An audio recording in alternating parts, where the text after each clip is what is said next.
वे लोग दर्शन करके लौट रहे थे। दोनों ने विचार करके निश्चय किया कि डॉक्टर केदारनाथ की शरण में जाना होगा ताकि उसे लाल सांगा के अस्पताल तक ले जाने की व्यवस्था हो सके। वैसा ही किया गया। सुना कि भाई भूमानंद अब कश्मीर में ब्रह्मानंद मठ के महंत हो गए हैं। डॉक्टर बाबू के पास जाकर सब बताने पर उन्होंने सेठ जी को सारी बातें बताई। विशेष असुविधा के बावजूद धर्म प्राण सेठ हजारीमल ने उसे एक डंडी में लाल सांगा भेज दिया। उस व्यक्ति के ऐसी हालत में रास्ते में पड़े रहते समय यात्रीगण 2-4 पैसे स्वेच्छापूर्वक उसके पास डाल जाते थे। उसी को लेकर वो भंगी उसके लिए खाना आदि खरीद लाता था या स्वयं ही तैयार कर देता था। इसके बावजूद उसके पास 3-4 रुपये बचे हुए थे। वो आदमी सज्जन था। जाते समय बोला, स्वामी जी, इस हरिजन भाई ने मेरी जान बचाई है और मेरे साथी लोग मुझे मौत के मुंह में छोड़कर सब रुपये पैसे लेकर चले गए। मेरे पास ज्यादा पैसे नहीं हैं, अतः अपने लिए 1 रुपया रखकर बाकी सब उसे दे रहा हूँ। भगवान इसका भला करे। परंतु हिंदू समाज का घृण्य पददलित अस्पृश्य वो भंगी बोला, मैंने केवल कर्तव्य निभाया है, मुझे रुपए नहीं चाहिए, इन्हें तुम ही रखो, घर लौटते समय जरूरत पड़ेगी। आहा, इस भंगी का कितना बड़ा हृदय था। फिर हम लोगों की ओर उन्मुख होकर कहने लगा, भगवान की कृपा ही सबसे बड़ी चीज है, पैसा क्या कोई बड़ी चीज है? क्यों महाराज, इस संसार में श्री राम को छोड़कर दूसरा भला कौन अपना है? इसी को देखिए ना, जब सभी लोग इसे छोड़कर चले गए, मुड़कर भी नहीं देखा, तब राम जी ने ही इसे देखा। भगवान की बंदगी ही बड़ी है, क्यों महाराज? और केवल यही धुन राम जी ही अपने हैं मेरे कानों में बजने लगी। मन ही मन उस महात्मा को प्रणाम किए बिना मैं नहीं रह सका।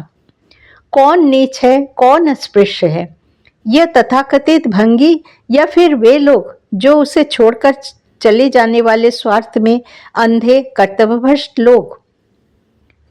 जोशीमठ से हनुमान चट्टी। इसके बाद पुनः आगे चला। जोशीमठ पहुंचते ही फिर उन दक्षिणी भाइयों से भेंट हुई। उन्हीं के आयोजन से वहां अन्न सत्र में आहार आदि करके अकेले ही आगे चल पड़ा। उस दिन संध्या के कुछ पूर्व हनुमान चट्टी पहुंचा और वहीं पर रात बिताने का निश्चय किया। मैनेजर सज्जन आदमी थे। उन्होंने अपने कमरे में ही मेरा आसन लगवा दिया और रात में खाने को दूध रोटी भी दिया। चोरी एक मनोरग बैठकर बातें कर रहा था, तभी एक अच्छी हृष्टपुष्ट मजबूत चतुर नेत्रों वाली स्त्री यात्री भोजन आदि करके बद्रीनाथ के लिए रवाना होने लगी। मैनेजर ने कहा, चट्टी का जो तवा लिया था उसे वापस करती जाओ। उसने वो तवा सीधे चट्टी से नहीं बल्कि एक अन्य यात्री के हाथ से लिया था। वो बोली कि उसने चट्टी के नहीं अपने तवे पर रोटियां बनाई है। मैनेजर ने उससे तवा दिखाने को कहा, परंतु वो इसके लिए बिल्कुल भी राजी नहीं हुई, बल्कि उसने अपने को चोर बताने के इस निकृष्ट प्रयास के विरुद्ध अपनी जानकारी के सारे विभत्स शब्दों के साथ प्रतिवाद किया। संध्या हो चली थी। ये देखकर अनिच्छा के बावजूद मैं बीच में पड़कर बोला, ये लोग जब संदेह कर रहे हैं तो बेकार वाद विवाद न करके तवा दिखा देने से ही तो हो जाता। यदि वो तुम्हारा अपना होगा तो ये लोग कोई उसे छीन तो नहीं लेंगे और तुम इस बदनामी से भी बच जाओगी। तीर्थ में आई हो, छोटी सी बात के लिए क्यों बदनामी मोल लेती हो? उपस्थित अन्य यात्रियों ने भी इस बात पर सहमति व्यक्त की। मैनेजर ने कहा, तुम्हारा अपमान करना चाहूं तो मैं बलपूर्वक अभी देख सकता हूं। वो व्यक्ति तुम्हें दिखाकर मुझे कह गया था कि उसने तवा तुमको दिया है। वो तो काली कमले वाले का तवा है, मेरा नहीं। मैं तो केवल उन लोगों का कर्मचारी हूं। यहाँ के सभी बर्तनों पर नाम लिखा रहता है। यदि तवे पर यहाँ का नाम नहीं होगा तो वो तुम्हारा मानेंगे। सीधे मन से दिखा दो। इस पर वो महिला नाराज होकर नाच कूद कर गाली देते हुए चली गई, परंतु तवा नहीं दिखाया। मैनेजर ने कहा, स्वामी जी आपको क्या लगता है तवा अवश्य उसी के पास है? मैं बोला, हाँ उसका रंग ढंग देखकर तो ऐसा ही लग रहा है, परंतु वो एक महिला है। 5 आने के एक साधारण तवे के लिए ज्यादा कुछ न करके आपने उचित ही किया है। तभी देखा कि वो फिर लौटकर चली आ रही है। सभी सोच रहे थे कि वो फिर क्यों आई है, कोई नया नाटक तो नहीं होने वाला है। गंगा जल का एक डिब्बा खूंटी से लटक रहा था, वो भूल से उसे छोड़ गई थी। अब वही उसका काल सिद्ध हुआ। गंगा जल ने उसके पाप को प्रकट करके उसे पवित्र कर दिया। उसके आते ही मैनेजर ने उसे पकड़ा। पोटली खोलकर तवा दिखाती जाओ, नहीं तो तुम्हें पुलिस के हवाले करूंगा। तो भी वो खोल नहीं रही थी।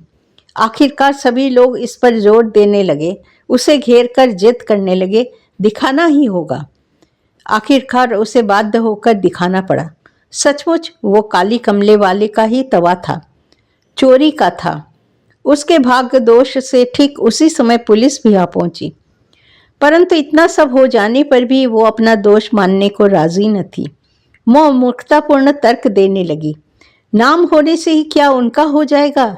इसे तो वो व्यक्ति मुझे दे गया है, आदि आदि। जरा भी दबने को वो तैयार न थी। यही देखने की बात थी। सभी इस विषय में आश्चर्यचकित हुए। पुलिस ने पूछताछ करके जान लिया कि वो उड़िया और कटक जिले की थी। चालान बनते देखकर वो रो पड़ी, तो भी दोष के भय से नहीं। कहने लगी, असहाय स्त्री देखकर सभी मिलकर मुझे पुलिस में दे रहे हो। सुनकर सभी हंसने लगे, मुझे भी हंसी आ गई।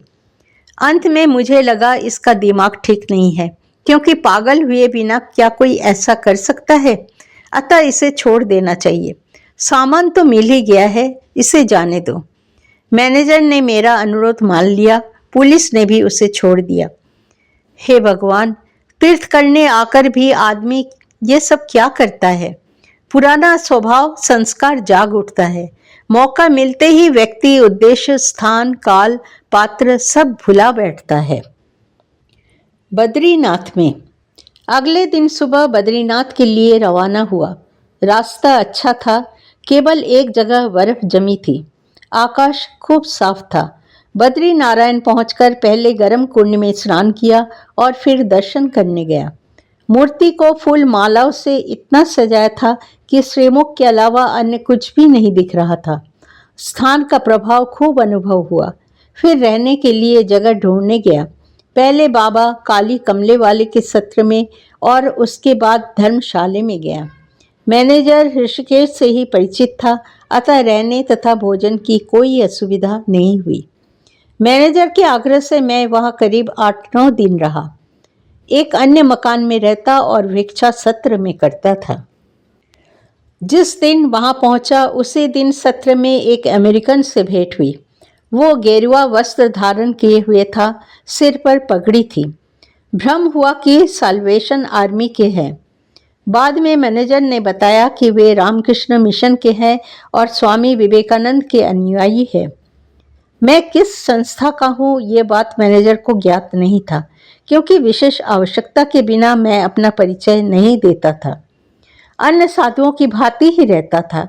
भिक्षा या कोई अन्य सुविधा पाने के लिए मैं रामकृष्ण मिशन का हूँ कहने में मुझे लज्जा का बोध होता था, अब भी होता है। इसीलिए अन्य सन्यासियों की भांति ही सर्वत्र जाता हूँ और एक साधारण सन्यासी के रूप में ही रहता हूँ। वैसे जहाँ भी रहता हूँ मैं ठाकुर और स्वामी जी का ही कार्य करता हूँ। उन्हीं के बारे में बोलता हूँ और प्रचार आदि के द्वारा यथासाध्य प्रयास करता हूँ कि लोगों में उनके प्रति श्रद्धा भाव का उदय हो और लोग उनके विचारों तथा गुणों की प्रशंसा करना सीखें।